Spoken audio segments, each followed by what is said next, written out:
Mga kagimat, iba't ibang ano mga mutya ni Kong mga tropa natin.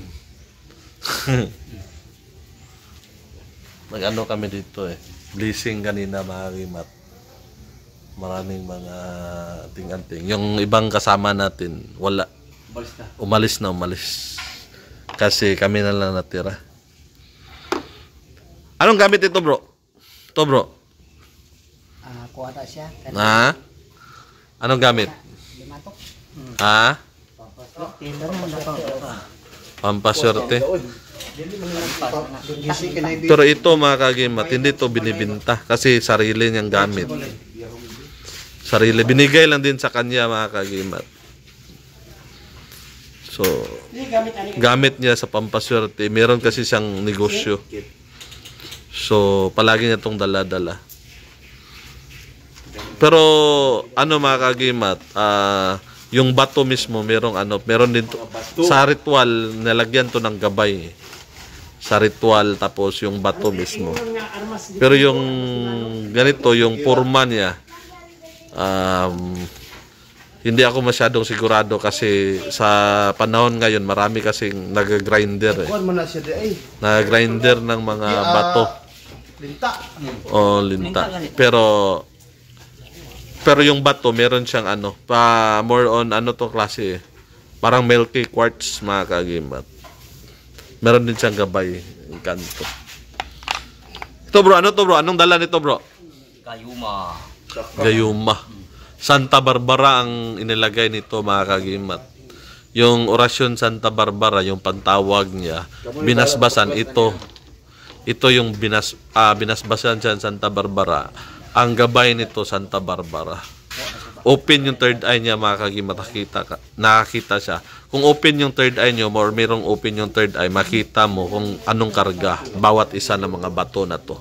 Makikita niyo mga kagimat. Kung open yung third eye mo. Pero hindi open, siyempre wala kang makikita. Ordinaryo lang. Ito bro, ay nahulog, sorry. Ito bro, mata? May mata? Anong pwersa nito? Dali lang madali ka lang makakita basta kung saan protection rin. Depende pag Protection mga kagimat. tagabulag. Tagabulag. Dipinsa din to mga kagimat. Depende sa mga ritual na mga request mo. Depende sa mga request mo. Ito bro, ano to bro? Digno, matrispiko. Trispiko. Pero ano to? Bato? Bato. Parang uri siya ng corals pero nung unang panahon, coral siguro to, naging fossilized na siya. Naging bato. Kasi ang corals hindi siya bato, living thing siya mga kagimat. Lumalaki, parang halaman sila ng dagat. Pero ito, sobrang tagal ng panahon, naging fossilized ang tawag niyan. Fossilized corals. Naging bato na yung corals mga kagimat.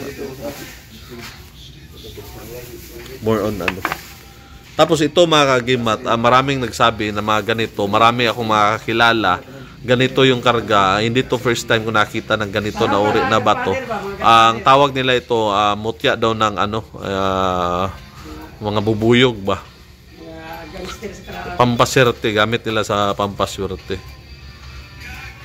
Ganda to mga kagimat, kung gusto nyo makuha. I-contact nyo lang ako, depende sa kanya. Ang amin lang pinapakita kung ano yung mga gamit. Depende yan sa inyo, yung kung kursunada kayo, baka ako actually mga kagimat, hindi kami nagbibinta ng mga gamit.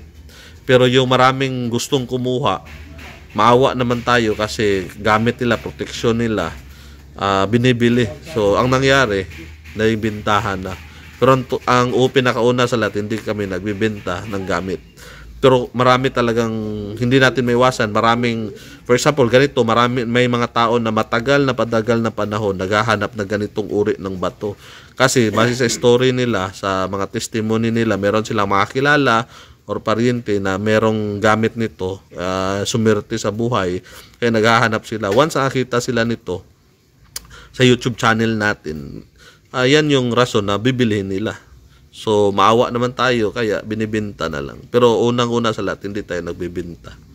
yung mga tao gustong bumili. Binabayaran nila. Ito bro, ano to bro? Anong gamit ito? Ha? Trispico rin ako. Trispico na dignum. Dignum. Trispico na dignum mga kaagimat. Para siyang, hindi siya sing bigat ng bato, pero para siyang kahoy, pero naging bato, ganyan. Anong dala nito bro? Pangkalahatang proteksyon. Pangkalahatang proteksyon. Grabe bro. Pwede ito panggamutan bro? Depinsa sa mga barang? Pwede. Depende sa depende sa iyo. Sa basbas. O basbas, depende. Depende sa basbas. Ito bro, ano to bro? Kidlat. Kidlat? Pangil. Paano mo nasabi na kidlat o saan doon nakuha? Dun sa may dagat. Dirikwan talaga. May pwersa. May pwersa? Magnetic yan. Magnetic. Sa mga nitride ay makita nila na may kuryente to. Oo. Saan to nakuha? Sa Dagat. Sa may dagat? Pero nakaganyan. Nakaganyan. Ano yung natusok niya? Ito. Oh, ito yung nakauna. Kahoy ba? Kahoy o hindi? Yung sa may bato talaga na sa may lupa. Okay. Okay. Maganda. Maganda to bro. Ano to mga... Trispico rin siya na po. Anong dala nito? Tagaliwas? Tagaliwas. Oh, ganda. Pangsangkap to mga kagimat, pangsangkap. Ito naman mga kagimat, hagstone ang tawag nito. Stone na kuan, pero igat sa. Ang hagstone mga kagimat, dipinsa sa mga masamang spirito, mga maligno, mga kulam. Kailangan pa din ng basbas para maging mas malakas. Pero naturally, ang bato meron ng puwersa. Meron na siyang kapangyarihan. Ito bro, ano to bro? Pampaswerte. Pampaswerte to, itong tatlo. Anong mga sangkap nito? Halo-halo, may mga kawayan. Kung bakit tatlo bro? Ipagsama mo to sila. Hindi pwede? Pwede panghalina. Tested na sa'yo? Tested? Oo. Ilang babae nang nabiktima mo nito bro? Kamay palan. Lalaki. Wala pang babae pero lalaki. Lalaki meron. Hindi niya sabihin mga kagimat.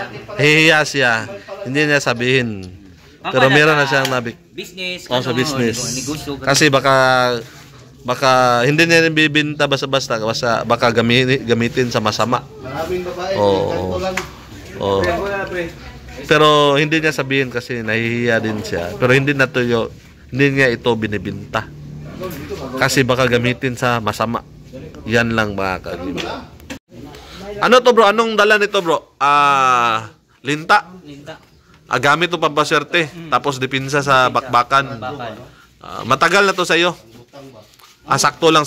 Dala-dala niya to palagi mga kagimat, linta.